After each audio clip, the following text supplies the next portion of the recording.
Assalamu alaikum урматтуу Бестен YouTube каналдын көрүүчү мекендештер, агалар, инелер, жалпы акыреттик достор. Урматтуу туугандар, бүгүн биз Жалал Абад областында Жалал Абадтан чыккан биздин дайым активдүү маселелерди көтөрүп жүргөн укук коргоочу Кубанычбек Бакиров менен ушул жерде түз эфирден сүйлөшүп отурабыз. Бул жерге келгенибиздин максаты эмне десек, коомчулукта болуп аткан эң көйгөйлүү суроолорго жооп алып кетип эле. Андыктан Кубанычбек экеге сөз берели. Ассаламу алейкум. Ва алейкум ассалам рахматуллахи ва баракатуху. Алла разы болсун. Ушул маселени коом үчүн, эл үчүн керек маселени көтөрүп жатканыңыздарга ошо иншалла суроолорго даярбыз. Рахмат. Ушундай убактыңызды биз үчүн бөлүп, ушул суроолорубузга жооп берип коюн, Кыргыздын келечеги үчүн кайдыгер карабагандыгыңыз үчүн сизге чоң терең ыраазычылык алдын ала. Анда мен убакыттан уттурбайын дагы суроолорго өтө эке.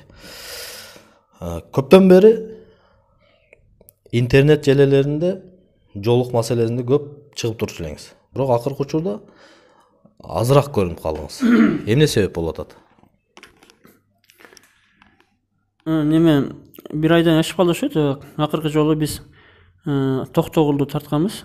Андан кийин Кара Сууну тартканбыз. Акыркы жолу Кара Суу менен Токтогул тартканбыз да. Бир айдан ашып калды ошо. Негизи эмне себеп болуп калды? Кайруулар салыштырмалуу азайды, кайрууларчы токтогон жок, бирок кысымдар кайруулар болуп атат. Менин оюмча ошо кайруулардын азайгандыгы ошол кээ бир окуучулар бизге кайрылгандан коркушат да. Ызы чуу болуп, анан мугалимдерге сөз тийип, анан ошо мугалимдердин кысымы өчөшүп, кысым кылганынан коркот деп ойлойм, ошон үчүн кайрылбай атат. Анан экинчи маселе, анча-мынча мугалимдер балким ошо ызы чуу интернеттен ушул маселеден коркуп кичине мындай токтоп калды окшойт да. Кичине салыштырмалуу. Жалпысынан бирок кысымдар токтой элек, жалпысынанчы токтой элек жерлерде, мектептерде, жогорку жерлерде болуп келет. Ушул сиз көтөрүп аткан көйгөйлөргө билим берүү министрлиги эмне үчүн реакция кылбай атат?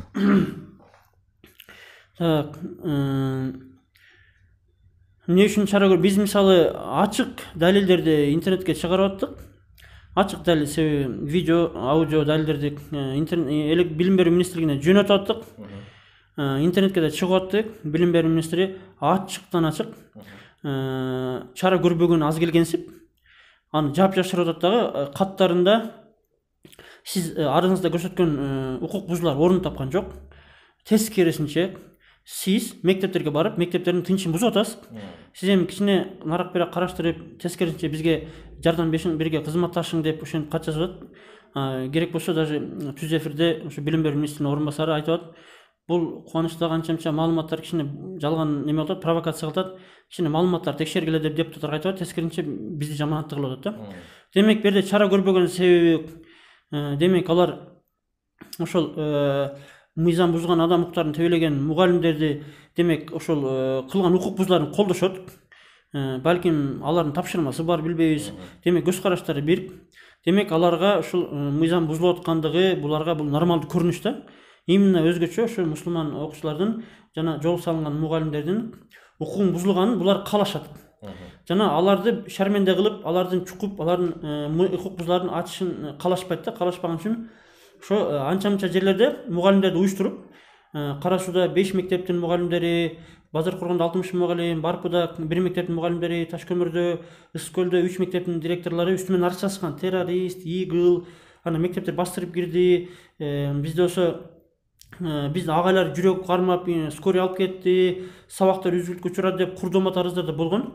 Ошо билим берүү министри уюштурган деп эле эсептейбиз. Ошо билим берүү чара көрбөгөн себеби аларга демек мыйзам керек эмес. Алар мындайча айтканда биздин конституциялык түзүмгө ыраазы эмес. Демек ошо мусулмандардын кандайдыр бир карата бир көз караштар түз эмес да. Буга ошо мугалимдер дагы, анан жогорку билим берүү министрлигинде дагы ошондой көз караштагы адамдар бар деп ойлойм да. Балким аларды ошого түрткөн, колдогон, каржылаган бир кандай күчтөр да бар деп ойлойбуз. Ошо. Бул маселелерди, үчүнчү суроом аке. Бул маселелерди кантип чечсек болот эми? Эми маселе эмнеде болуп атат? Маселе ошол мектептерде, ошондой эле жогорку окуу жайларда Кыргызстан ар бир бурчунда мектептерде ошол акыркы мезгилде акыркы жылдары жол салган кыздар көбөйүп баратат да. Кээ бир мектептерде быйыл жал салынгандар бар. Ошолорго ошол жол салынганын, намаз окуганын мугалимдер жактырбай атат да. Жактырбай атат. Мыйзамда тыйуу жок. Демек маселе мыйзамда эмес. Устав, бирдиктүү форма деген ал шылтоо эле. Бирдиктүү форма деген токтом кабыл болгон 6 деле жыл болду. Бул кысымдар илгертен болуп келген да. 2009-жылы эле Жамал Фронтбек кыз айтат. Мага жол кысымдар жөнүндө 10 000 кайрылуу келди деп. 2009 эле. Анда бирдиктүү форма деген түшүнүк жок эле. Уставда да бул шылтоо эле. Чын-чынына келгенде себеби ошол мугалимдерге жолдушан кыздар жакпайт.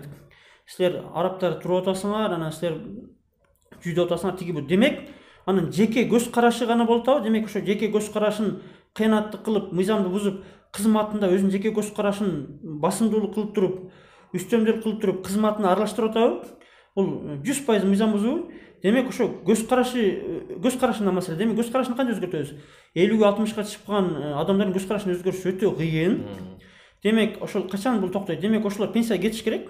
Пенсия кетип өзү менен өзү болуп калыш керек. Же болбосо буну ошол билим берүү министрлиги тарабынан, өкмөт, депутаттар тарабынан буну мындай постоянно көзөмөлдөп, талап кылып, интернетке чыгарып, андан сырткары ошол эле мезгилде эл тараптан да буну көтөрүп, жерлерде мугалимдерди неме кылып, мындай буну жөн мындай көмүскөдө калтырбай, биз да көтөрүп турсак, коомго чыгарып турсак, анан билим берүү министрлигинен эми үмүт жок, ал чара көрөт депчи.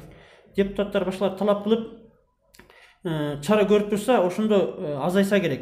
Анда дагы азайса тиги мугалимдер айла жоктон ыраазы болбогон абалда ушуну токтотуш мүмкүн, бирок баары ичинде жана көз караштар өзгөрүп кетет. Демек, ошо көз караштар өзгөртүш өтө кыйын, ал үчүн бир өтө көп жылдар керек да. Ушул иштерге жалгыз жетишип жатасызбы? 4-суроо. Бизге эми алхамдулилlah акырындан жетишкен аракет кылабыз. Бизге кайрылуулар келет. Анан биз кайрылуу келгенде айтабыз да, бизге мондай маалымат бер дейбиз. Фамилия атын бер, тиги бул маалыматтар бер дейбиз. Анан арыздар жазабыз. Арыздар жазганы жетишебиз, убагында болбосо дагы.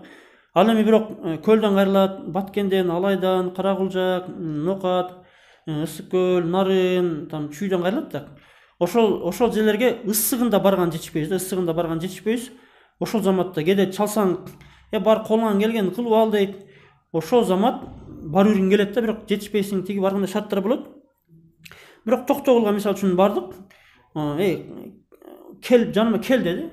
Көрсө, алыста тоодо турбай, ал бизди келбейт деген окшойт. Түнү бою бардык, түндө 3-тө жеттик, 4-тө жеттик, эртең 7:30 болуп калды, таң калды. Баргандан анан башкача сүйлөп калды. Ошо барганы ар бир мектепке барган жетишпейбиз.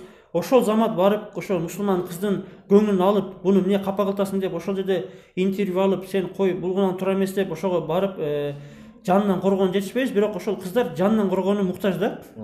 Бизге ошол жанына барган жетишпейбиз. Ошол гана бизде кичине мындай неме алсыздык болгон жери ошол. Так арыздар жазган жетишебиз, отуруп эле арыз жазып интернеттен жиберип коебуз. Жетишебиз ошогочу. Азыркы учурда аке депутаттык шайлоого бардыгы өзүнүн программасын тааныштырып, убадаларды тонна берип атат. Бул убадалар 5 жыл мурда да берилген, андан мурда да берилген. Эгер бул убадаларды бир мамлекеттин бир скалатына беките турган болсо, толук ашып кетсе керек эле. Азыркы учурда депутаттар үгүттөп жатып, биз барсак мындай кылабыз, андай кылабыз деп атат да.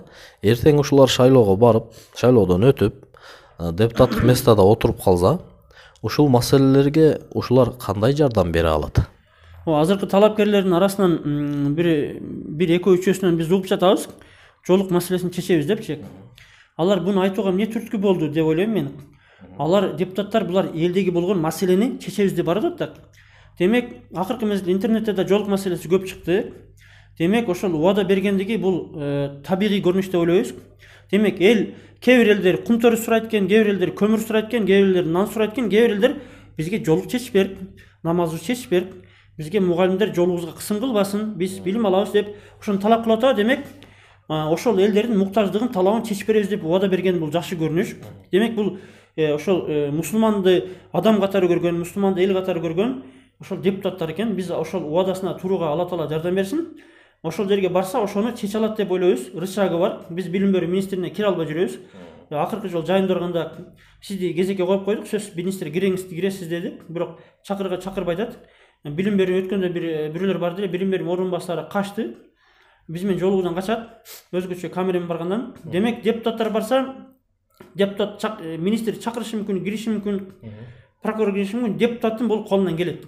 Жок дегенде сен эмнеге Паланчаевди чара көрбөй атасың? Мындай Паланчаев чара көрбөй атасың? Эмнеге деп туруп, конкретно ошо чара көрбөй атасың жок дегенде сурайт. Балким сессияда айтат. Балким ошону жумуштан алуу неме кылат. Демек депутаттар бул маселени жылдырууга, чечүүгө менин оюмча бул мүмкүнчүлүгү бар да. Демек биз үчүн, мусулмандар үчүн көмүр, кунтөр, алтын, суу, газдан дагы бизге биринчи динден кымбат, намазыбыздан кымбат эч нерсе жок. Буну бардык мусулмандар билет. Демек бизге ошол биздин эң кымбат болгон биздин маселебизди чечип берсе, биз ага только сүйүнөбүз, дуа кылабыз. Популизм максатында айтса деле, биз ошо кийин барып ниетин түздөп, ошого сөзүнө турат деп ишенебиз. Ошолорго биз ода бербегендерге да биз ойлойбуз, алар ода бербесе дагы ошону чечет деп биз үмүт кылабыз. Жана депутат болгондон кийин да биз алардан сурайбыз кийинчи. Ошого менин оюмча чечсе керек деп ойлойбуз. Биз ишенебиз аларга.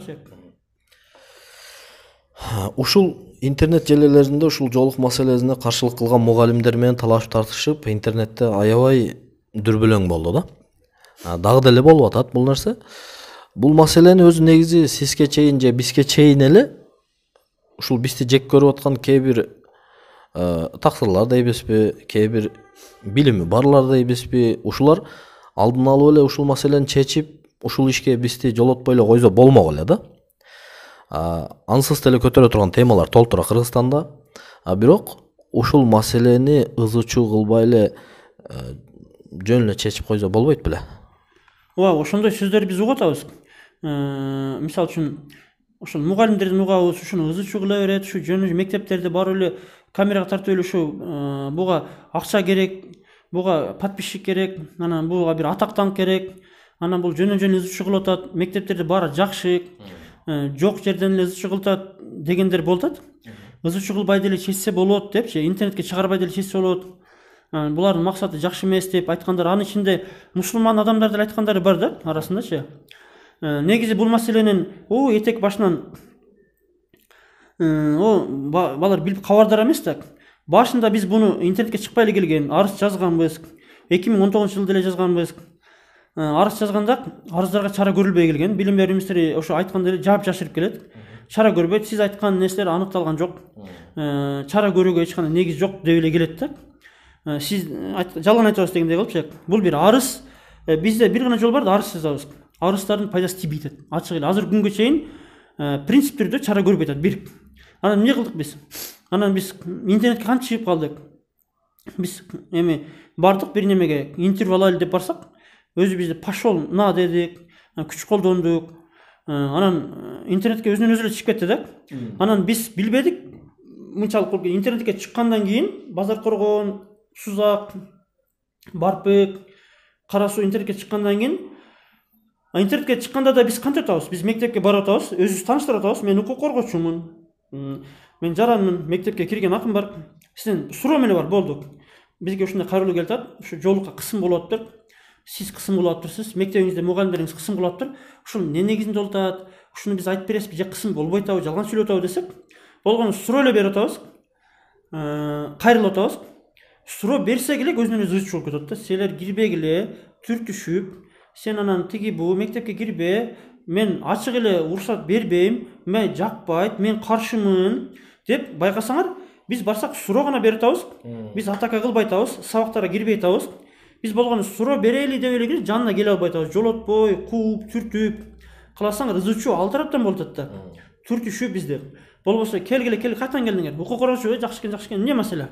Паланча маселе келдик, ошондой, болду. Мага 2 күн убакыт бергиле, мен тактайм, анан сизге жооп берем, арыз таштап кетиңиз, болду жооп берем. Эгер чара ошондой кысым болгон болсо, мен сизге чара көрөмүн, болду, жакшы барыңыз деп койсо, бүттү эле. Ошондой жол менен чечүүнү каалап айтат.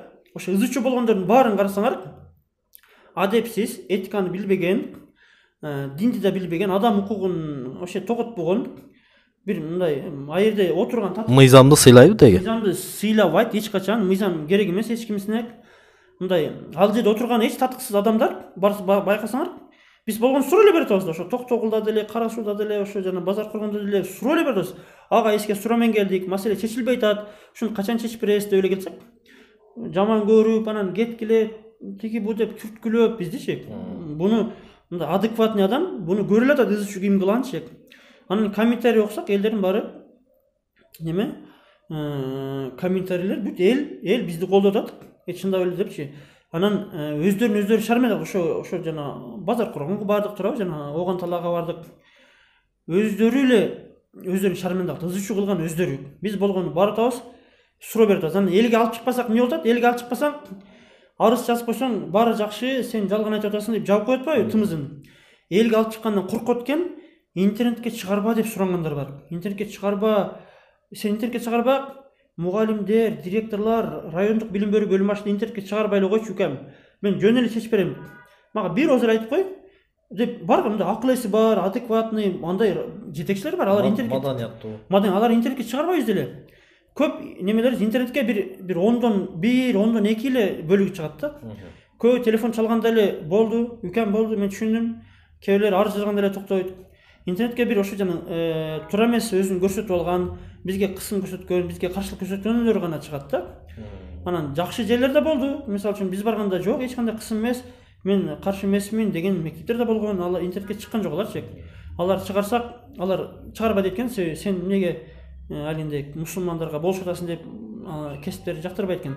Ошого интернетке чыгарбай койсо да чечсе болот эле, эгер билим берүү министрлиги, райондук билим берүү бөлүм башчылары арызыбыздын чалуулардын негизинде эле чара көрүп, токтоткула. Ошол 2 кыз жолук салынып туруп, ошону жөн эле койгулачы. Ушу изучу кылбай жөн эле койгулачы деп, жок дегенде чара көрбөсө да, сөгүш бербесе да, ушу жөн эле койгулачы, ушу деп бир айтып койсо жөн эле коет да. 2 кыз, 5 кыз ашып кетсечи. Ошо жолу эмне бир жериңе кирип атабы деп, ошолор чара көрбөй аткан үчүн али жоктон коомго чыгарып атабыз. Коомго чыгарып атабыз, жок дегенде коом көрсүн, жок дегенде коом билсин деп атабыз. Коом билсе эртең коом деле, демек мектептерде кыздарыбызга ушундай укугун бузуп атыптыр да деп эл дагы кичине билет. Элдер эртең бир жыйынтык чыгарат. Элдер депутаттан сурайт, балким айылдашы бир мугалимден сурайт, сен ушундай кылбай атасың деп, балким бизге дуа кылат, балким бизге бир фикир айтат, сунуш айтат, ушундай кылгыла депчи. Эми биз алсыздык кылып атабыз да, эл чечип бергиле, эл көргүлө, мынакей силерге ушул маселе чечилбей атат деп атабыз. Элдер пикирин айтат, сунуштун айтып атат, колдогондор болот, дуа кылгандар болот. Эми жок дегенде ушуну чечилбесе дагы толук кандуу 100%. Биз жок дегенде коомго алып чыгып, жок дегенде көрсөтүп атабыз да, жок дегенде коом жыйынтык чыгарсын. Кийинки шайлоолордо ушул өзүбүздү мусулмандарды, элди укугун бузбай турган адамдар шайлайлы деп, балким эл бир жыйынтык чыгарат деген, жок дегенде балким интернетти көрүп туруп депутаттар эле чара көрөт атпайбы?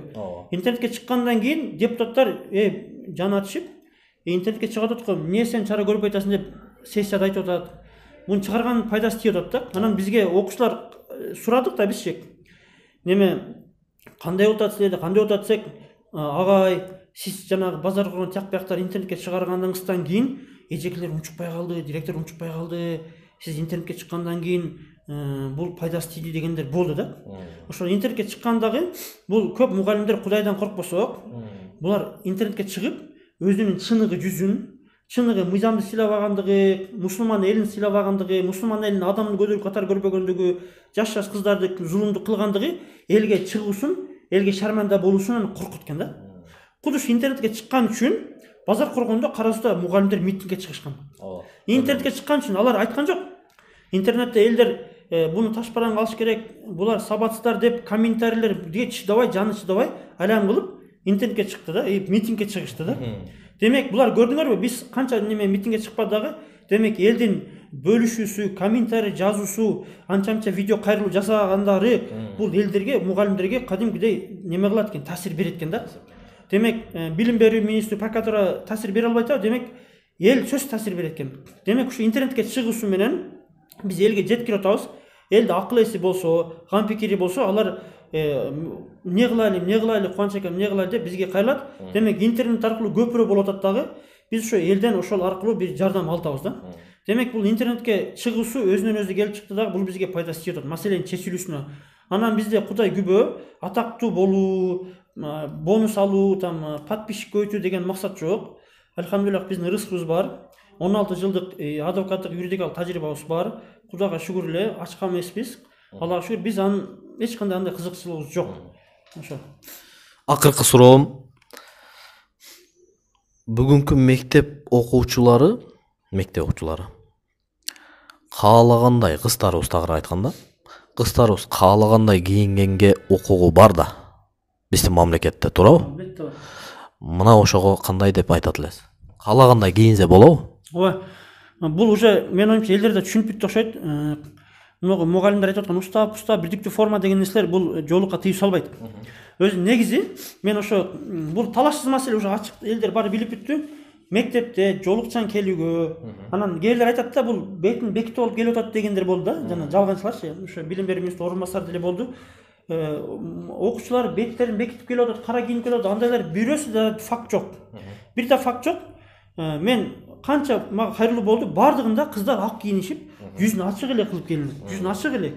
Жүз ачык эле. Болгон ал ошо жаманатты кылышып атат. Ошо бир. Анан ошол именно жүз ачык кылып келгени деле, ошол ак кийип келе, кара кийип келе мыйзамда тыюу салынбайт. Демек, кайсыл мектепте маселе жаралса, ошол сураш керек. Ата эне солобу, эжек окуучу солобу, ушул жанагы ака солобу, ким солбосун, тыюу салынабы деп сурайт. Тыюу салынса, көрсөтүп бериң каерде тыюу салынат деш керек. Тыюу салынат деген бир да көрсөтө албайт мугалимдерчи. Хиджабчан келүүгө тыюу салынат деп көрсөтө албайт. Бир да мугалим көрсөтө албайт. Мыйзамдарда маселе жок. Маселе караңгы, сабатсыз мыйзам силим мугалимдер болот. Алар кыйтыр, алар кантет? Уставда жоолук дегенди көрбөй атам. Көрсөтүп берчи. Жоолук дегенди, жоолук салынып келсе болот дегенди көрсөтүп берсең, мен сага уруксат берем дейт. Кыйтыр да бул чек. Конечно, жоолук уруксат деп салынбайт. Жоктан таппайсың. Айда өтүк менен келсе болот деген таппайсың, кыйтырчылык кылат. Ошон үчүн жок, эже, сиз айтып бериң. Сиз жоолукка тыюу саласызбы? Демек, жоолук менен келүүгө тыюу салынат деген көрсөтүп бериңизчи. Бир. Анан сиз мага кагаз жүзүндө болбойт деп жазып бериңиз. Ошондо гана мен жоолукту чечип келем деңиз. Ошо кагаз жүзүндө бир да мугалим жазып бере албайт. Себеби жалганчы, эки жүздүү, кыйтыр. Ошо анча кагазга жазып бербейт бир да директор. Өтө кыйтыр. Кыздарды бекитип алып эле бир кабинетине кысым кылат. Ата эне бир активист келсе, блогер келсе, ошол жерде эле мындай түлкү болуп алат да, болду. Укугу бар, эч ким тыюу сала албайт. Ким тыюу салса, бизге кайрылсын. Анан бизге жерлерде ошо бизге көмөктөшкөн, кызматташкан активдүү активисттер керек, активдүү мусулмандар керек, сөзсүз түрдө. Ойгоктор. Ойгоктор, кайдыгер эместер керек, жерлерде, алыска дегендерде. Тагыраак айтканда, кааласа мини юбка, кааласа жолук, кааласа узун көйнөк кийип барганга укугу бар. Ооба, ошо именно биз бир мектептин кыска юбка кийген кыздар бар. Шым кийип келген, форманы сактабагандар өтө көп. Мен бир форманы сактабагандар өтө көп. Форма сакталган мектептер өтө көп экен. Шаарларда деле, айылдарда деле. Бирок именно жанагы жоолукчандар форманы сактайт экен көбүрөөк. Ак көйнөк, узун юбка кийет экен. Именно ошо жоолукка эле салат да. Эмне десе, бирдиктүү форма. Ошол эле жанагы шылтоо. Бирдиктүү форма деген шылтоо. Ал бирдиктүү форма милдеттүү эмес. Ал сунушталат. Ошо салына берсин, эч бир кыз коркпосун. Мугалимдерден коркпосун, алар бир жөнөкөй эле бир кызматкер. Мугалимдер кимден коркот? Мугалимдер активисттерден коркот, прокурордун чакырдан коркот, блогерлерден коркот, активисттерден коркот, билим берүү министри районунан коркот, үйүсүнөн арыздансаң коркот, акимден коркот. Алардын мугалимдер көп адамдан коркот. Алар бир гана коркпойт, бечара окуучу кыздан коркпойт. Ошо бечара окуучу кызга гана алы жетет. Мен бардыгын айткан жокмун. Акыл эси жайында бирөөнүн укугун бузбаган мугалимдер бар. Бирок мен айтып аткан сөздөр бир гана ошол динди, укукту сыйлабаган мугалимдерге гана тиешелүү. Ошолорго тиешелүү. Рахмат Кубанычбек аке. Биздин ушундай чакан каналыбызга маек берип, өзүңүздүн мыйзамдуу түрдөгү укуктарды кыздарыбызга болгон, коомчулугубузга болгон ой пикириңизди бөлүшкөнүңүз үчүн сизге терең ыраазычылык, ишиңизге ийгилик. Урматтуу туугандар, бүгүнкү эфирибиз ушуну менен жыйынтыкталды. Бүгүнкү эфирибиз укук коргоочу Жалал абадтан болгон Кубанычбек Бакиров болду. Эгер мектептерде ушундай дагы проблемалар, ушундай көйгөйлөр болуп аткан болсо, албетте Кубанычбек Бакировго кайрылыңыздар. Биз комментарийлерден номерлерди суразаңыздар беребиз. Биз китептей ачыкпыз, мыйзамдын төрүндө сиздердин укуктарыңыздарды коргоп, жардам бергенге дайым даярбыз.